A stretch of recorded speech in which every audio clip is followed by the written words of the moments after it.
Debates over integrating devout Muslims into society are not unique to the United States. Effective today, it is illegal to wear a burqa in France or a niqab like this, a Muslim veil that reveals only the eyes. The new law drew protest and confusion on the streets of Paris. Two women stepping out in their niqabs and drawing a crowd were arrested for staging an unauthorized protest. The French government has called the veils, and I quote, a new form of enslavement, end quote, not acceptable on its soil. Many Muslims are enraged, but not all. I'm joined by Hiba Ahmed, a writer for the blog Muslim Matters, who's against the ban. She's in Albuquerque. And Mona El-Tahawi, a columnist on Arab and Muslim issues, who wants to see the ban extended everywhere. She's joining me from Washington. Welcome to you both.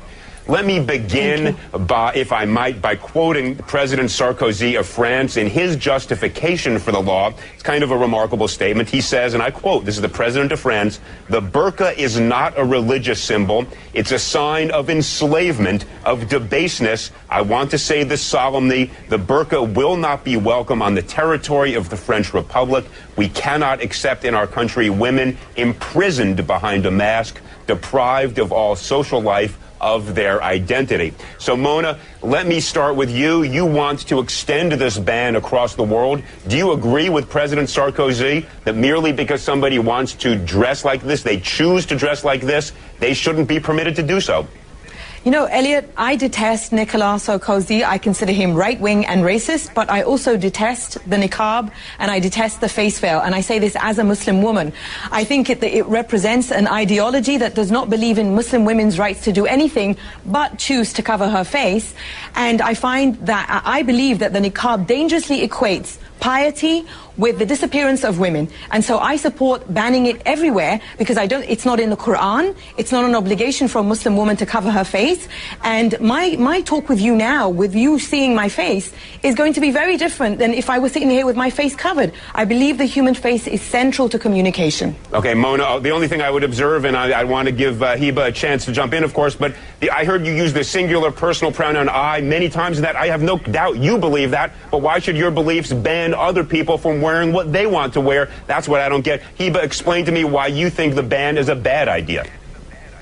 I think that it's a bad idea because I think it's yet another example of men telling women how to dress, how to live their life. It's another way to try to control women, and to take it to a government level and to try to legislate the way that a woman dresses is not just wrong and against human rights, but it really violates the whole basis that the democracy and democratic countries are based on. This is a free choice. This is something that I choose to wear. I disagree that it's some right-wing ideology. It is something that is permitted in Islam. I have a master's degree in mechanical engineering, and I am free to do whatever I want, and this is a choice that I want to make. And just because somebody doesn't accept my interpretation of Islam or personally like it, doesn't mean that we can use laws to violate people's freedom of expression and freedom of religion. But let me just ask you this. When you go to the airport, you understand there are going to be obligations. They're going to have to check you for security like they check all the rest. When you get a driver's license, do they take a picture with or without your veil on?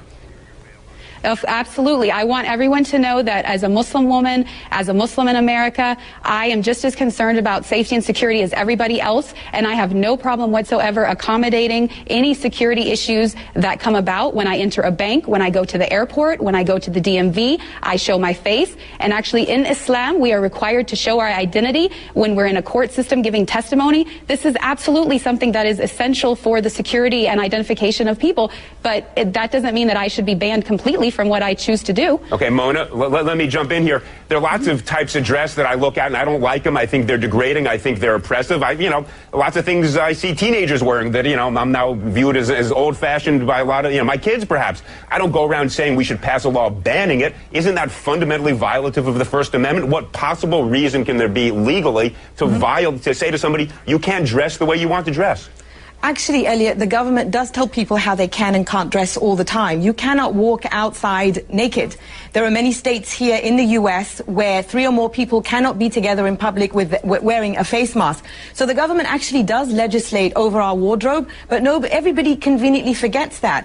I would like to ask Hiba, once I'm done talking, if she works, because we've been on media shows together where we've been on opposite ends of this argument. And I know from what she said before that once she started covering her face, she started stopped working. So my argument is, and this is not just about I understand what the point that you were making earlier, Elliot.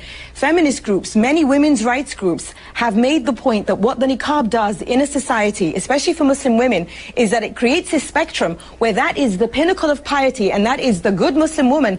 And so of course it affects me. In France, where this ban is going in effect, Muslim women's rights groups there support it because they find that Muslim women who live in the French housing projects have been put under tremendous pressure by the Muslim right wing to give into the niqab. And when they speak out, they are told, it's basically, they become these political pawns. Yeah, that's why I said I oppose Sarkozy, but I oppose this on women, because what choice do women have besides covering their face? This ideology doesn't recognize Muslim women's rights. Mona, I just have to push you on one thing here. There are certain prohibitions on the way people dress, or you mentioned nudity, that don't dress, that are in fact imposed upon us by law, but none of them that I'm aware of relates to a specific religion and says if you are a devout member of a religion, you cannot dress in a way that is you are obligated to practice your religion, your choice of faith. Can you think of any example like that? Because I can think of 1,000 other laws, if this were upheld, that suddenly we would limit all sorts of things that people do for their religious beliefs because we don't agree with it.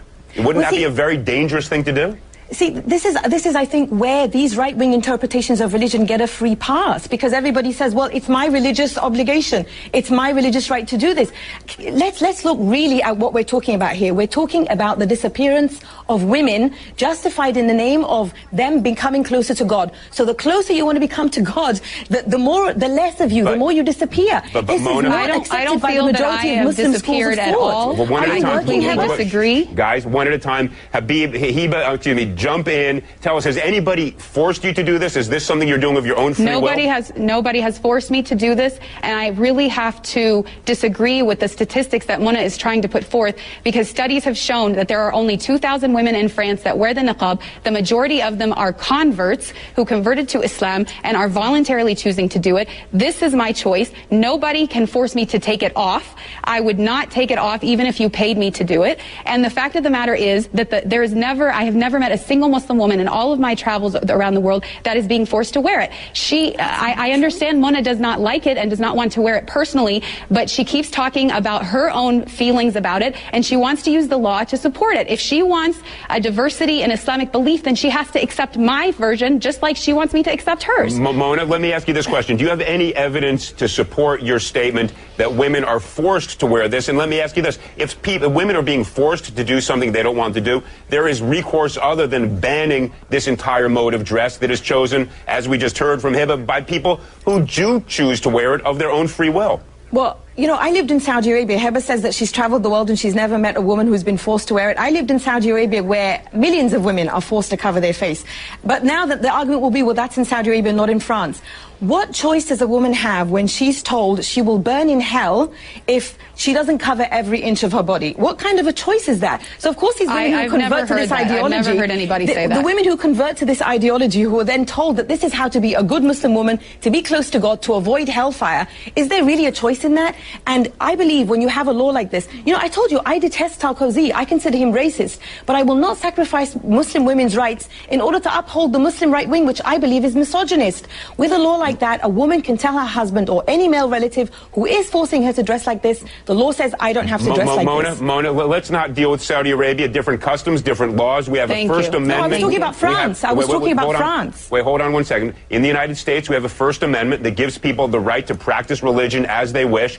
Do you not think that a law that in the United States that would ban this form of dress would violate the First Amendment permission to practice religion as each individual sees fit? Well, this comes back to religion again. Everything is allowed just because someone says it's their religious belief. You know what I think? No. Mona, you're going to jump in. Hold 1 second. It's banned or permitted until there is some compelling state interest on the other side. But it's got to be an overwhelming interest. What is the overwhelming interest that would justify us in banning a type of dress that people choose as a result of their religion? Well, all the reasons I just gave you, but I will repeat. I believe that this is genuinely harmful to Muslim women because it creates this pinnacle of piety in which a Muslim woman is told, this is the closest you can get to God, and she's disappeared.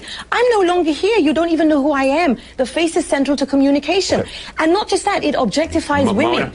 The pinnacle of objectification. Look, I agree with much of what you're saying, but not as the matter of law. Hiba, you know, you get the last word. You haven't gotten a fair time on this one. Give it best 15 seconds you've got. Thank you.